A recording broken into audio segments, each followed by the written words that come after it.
The brain is really the motor that controls the body. See, the brain on its own does nothing. You've got to be there. It has been determined that there are from 10 billion to 14 billion nerve cells in the human cerebral cortex. And we know that these are arranged in definite patterns. It is inconceivable that such a network of intricate machinery should be in existence for the sole purpose of carrying on the physical functions incidental to the growth and maintenance of the physical body. Is it not likely that the same system, which gives billions of brain cells the media for communication one with another, provides also the means of communication with other intangible forces? You know, when you think of the brain, you're thinking of something pretty magnificent. It's reported we've got Albert Einstein's brain in a jar somewhere in New Jersey, but it's not doing anybody any good because Albert's not with it. See, the brain on its own does nothing. You've got to be there. You use your brain. Your brain is actually like an electronic switching station. If you're not feeling good, it's because you're activating some negative cells in your brain. When you're feeling good, you're activating positive cells.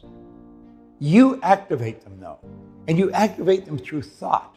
And when you think, what you're doing is you're activating brain cells and you're sending positive charges or negative charges of energy off into the universe. Thought waves are cosmic waves that penetrate all time and space. As you study into Napoleon Hill's work on the brain, keep in mind it was done some time ago. He had done a lot of studying of Dr. J.B. Rhine's work down in Duke University. When I first started studying this, I was following Rhine quite a bit. Dr. Rhine was a professor at Duke, and he did a lot of work with mental telepathy and with clairvoyance. Performed a lot of tests. He turned a lot of skeptics into believers. He helped us understand what we could really do with our brain. You know, we know very little about the brain. We're just really beginning to learn something about the brain. We never operated on a live brain until about, 60, 70 years ago. Prior to that, we were operating on the brain from a cadaver. We're just really beginning to get tuned in to how the brain works and how to work with it. We telepathically communicate with other people all the time. You may have a loved one on the other side of the world, and you get a strong feeling one day that you should phone them. And you pick up the phone, and lo and behold, the phone didn't ring, you didn't touch the dial, but they're on the other end. You say, wow, what a coincidence. That's no coincidence. One of you was thinking, and the other picked up that vibration and acted on it. You see, one of you sent out a vibration, it activated the cells in the other person's brain that were in harmony with it, and you acted on it. It's much the same as me hitting send on a phone. If your phone's open, it'll ring. That's the way it works. We tuned in on a frequency and we sent a message. Well, you can do that with your thoughts. When you're not feeling good, what you want to understand is you're activating pictures in your mind that are negative. You're worried, you're creating or activating pictures that are already there that are not very positive. We don't need to do that. When we operate with understanding, we want to realize that we are activating brain cells all the time. When you think, that's exactly what you're doing. Thinking is a function of the mind working in harmony with the brain. And when it's done with understanding, great things can happen. You see, what we do, we put our mind onto a frequency of thought. What we're doing is activating a certain group of cells in our brain. We activate those cells. In fact, he was in charge of managers for the Notre Dame football team when Knute Rockne was the coach.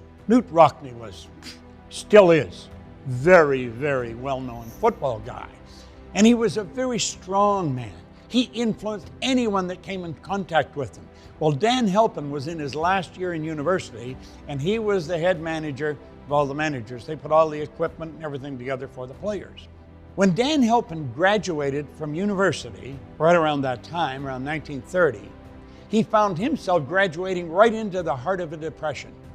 Now he got a couple of jobs, one I think in a movie industry and one in the radio or something like that, and kept losing those jobs. Then he got a position selling for an electric hearing aid company and on straight commissions. Now, this is a job anyone could get, and Halpin knew it. And he continued on with this for 2 years. He did not like it, but you know, in the middle of a depression, I guess you take what you can get. He not only took what he could get, but he made up his mind he was going to get himself in a position where he would be seen. And his first job that he aimed at, the first target he had, was to be the assistant sales manager. And he did become the assistant sales manager, and he became very, very successful. He became so successful in this that a man by the name of A.M. Andrews, who was the chairman of the Dictograph Company, a competitor of Halpin's company, started to pay attention to what was going on. And he could see that this other company was taking a lot of his business away. Andrews wanted to know what was going on. So he sent for this man. He said, "Bring him to me." Halpin went, sat down with Andrews, who was the chairman of the board, and when the meeting was over, Halpin was his sales manager. Then to test Halpin to see just how good this guy is, Andrews went away for 3 months to Florida on a vacation, and he left the guy to sink or swim. Halpin did not sink. He had some great training, you see. Knute Rockne's spirit of all the world loves a winner, and there's no time for a loser, was burned right into Halpin's mind. He eventually became very successful. He became the vice president of the company, and then the general manager of the Acousticon and silent radio division. This is a job that most men would be proud to earn after 10 years employment with Andrews. Halpin turned the trick in just 6 months. Now think, it was Halpin's relationship with Rockne that really made the difference. And it made a big difference. You see, Rockne was one of the world's greatest leaders. Napoleon Hill went on to explain.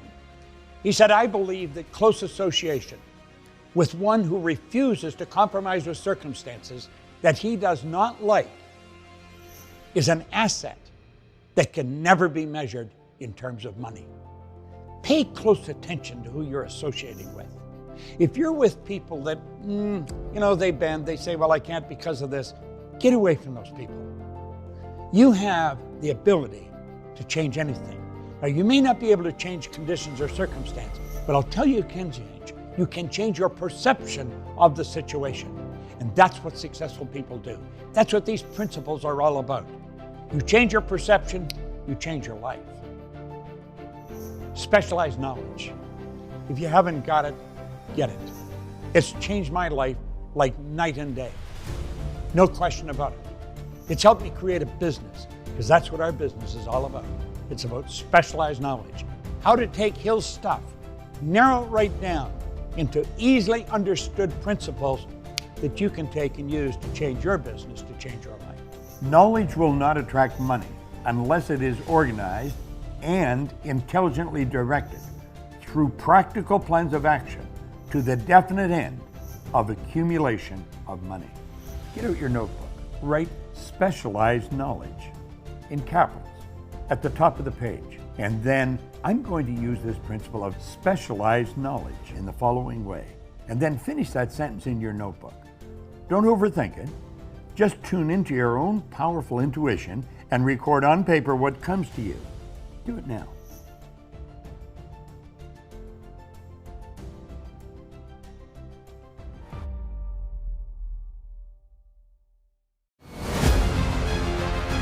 Right now, I want you to focus on imagination. Everything you might need to create anything you want to create is there. The imagination is literally the workshop wherein are fashioned all plans. The impulse, the desire, is given shape, form, and action through the aid of the imaginative faculty of the mind. You may remember when we started, I pointed out this whole series was about you. Now think about this. I'm going to ask you to activate your imagination in this particular lesson because it's about imagination. I also quoted Einstein, and I pointed out that he said our intuitive mind was a sacred gift, while our rational mind was an obedient servant. He said, we've reached a point in society where we honor the servant and we've forgotten the gift. See, it's the intuitive mind that Einstein was referring to that separates us from all the rest of life. It puts us above everything. We're the highest form of creation on the planet, so far as we know. And it's only through the use of these higher faculties that we can demonstrate the genius that lies within every one of us. Genius isn't something that's given to one and not another. Genius is something that's developed. It's something we have within us. But if we're going to develop the genius within us, we have to begin developing the higher side of our own personality. You know, I have 3 little dogs at home. They can all see, hear, smell, taste, and touch. Now think about that. All the other form of animal life can see, hear, smell, taste, touch. But we've got higher faculties, and these are the faculties that give us the ability to create our environment. You'll also probably remember where I pointed out we're the only creature on the planet that is totally disoriented in our environment. All the rest of the little creatures, they blend in. They're completely at home in their environment.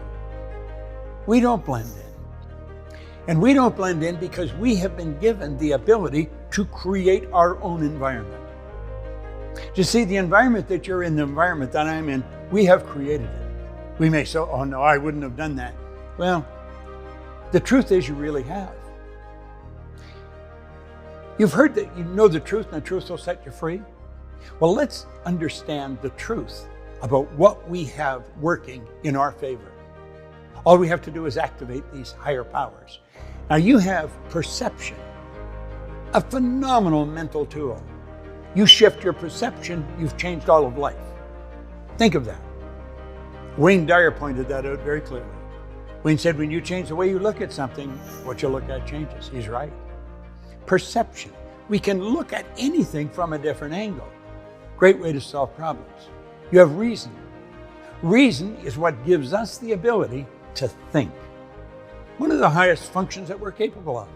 We can just take a mental faculty, pluck into the no thing, and build thoughts. And put them together, we can build ideas, and then we can create the ideas.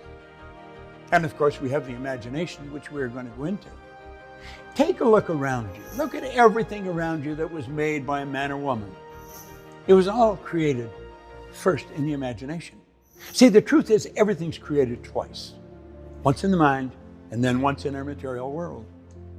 Van Gogh was asked one time how he did such beautiful work. He said, I dream my painting, and then I paint my dream. Do you know, we can do that. You have the will. The will's a phenomenal mental tool. You know that if you're going to win at anything, you've got to stay focused on it. And focus is not an easy thing for the average person. You know, we all respond to outside stimuli, and there's so much of it going on around us. There's noises and sounds and lights and goodness knows what.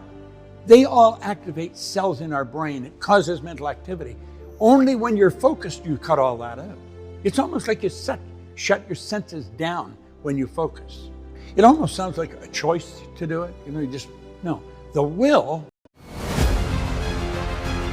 a person that doesn't have persistence is not going to go very far. And persistence, I believe, is one of the most important. Persistence is an essential factor in the procedure of transmuting desire into its monetary equivalent. Of the 13 principles of success that Napoleon Hill lined up, I believe the most important one, at least it is to me, is number 8, one he called number 8. I've had a difficult time just deciding on what order they do go in because they all run together, but number 8 was persistence. And on the very first page he wrote, there may be no heroic connotation to the word, but he said the quality is to the character of man what carbon is to steel. A person that doesn't have persistence is not going to go very far. I have shared something out of this book on persistence with thousands and thousands of salespeople all over the world.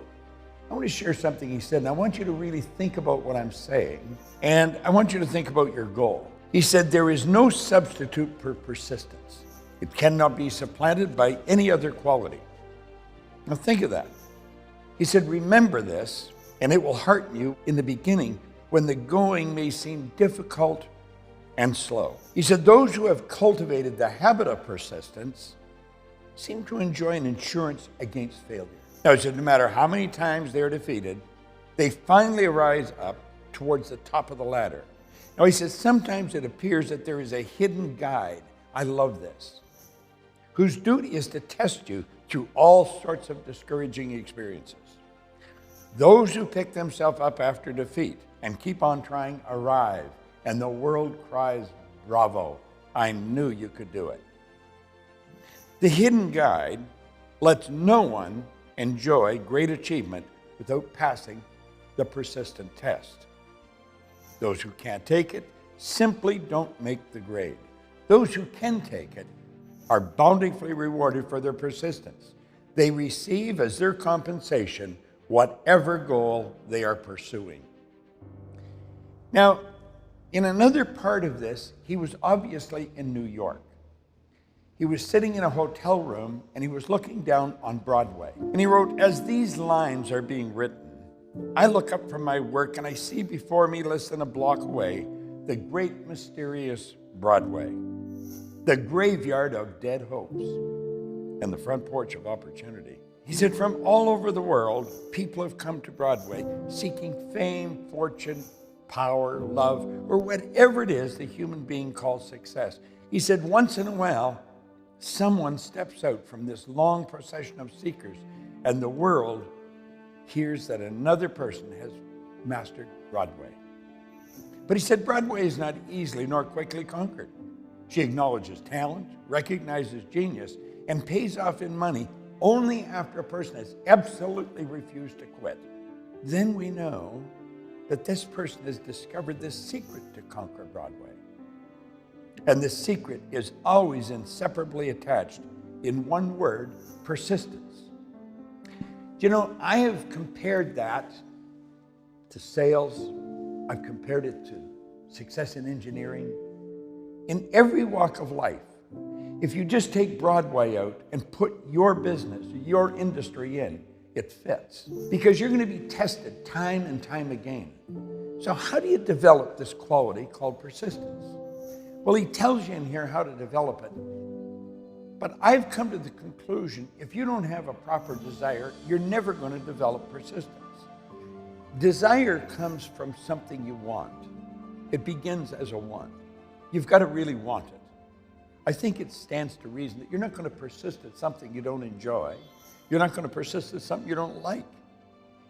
So a person has to start out with a want. This is all covered in desire. And that want has to really start cooking in your mind. And then you have to get emotionally involved with it. And it's the emotional involvement that plants that idea, properly plants it in your subconscious mind. You have to feed that then. And you feed it through faith. And it's the faith that you're going to reach this that causes you to keep focusing on it. Now, the will is a mental faculty that causes or enables you to focus. If you don't have a highly developed will, you won't focus. You're going to be scattered all over the place. All the outside world is going to beg your attention through your senses. You're going to be hearing, seeing, smelling, and everything outside is going to grab your attention. When you have a highly developed will, it's almost like you shut down the senses. You bring your mind to bear on the one concept that's really important to you, what you want. The outside world shut off. And then you start feeding that desire. It becomes easy then to persist. Now he tells us here there's 4 steps. He clearly outlines them. Anyone that wants to develop persistence. Now I would pay particular attention to this. I've shared this with thousands of people. It's very important. He said there are 4 steps which lead to the habit of persistence. They call for no amount of intelligence, no particular amount of education, and but little time or effort. The necessary steps are, number 1, a definite purpose backed by a burning desire for its fulfillment. So here we go back to our desire again. If it isn't there, you're not going to develop it. So you've got to go back, do I really want this? Is it something that is very important to me? You see, most people, when they're setting goals, they don't go after what they really want.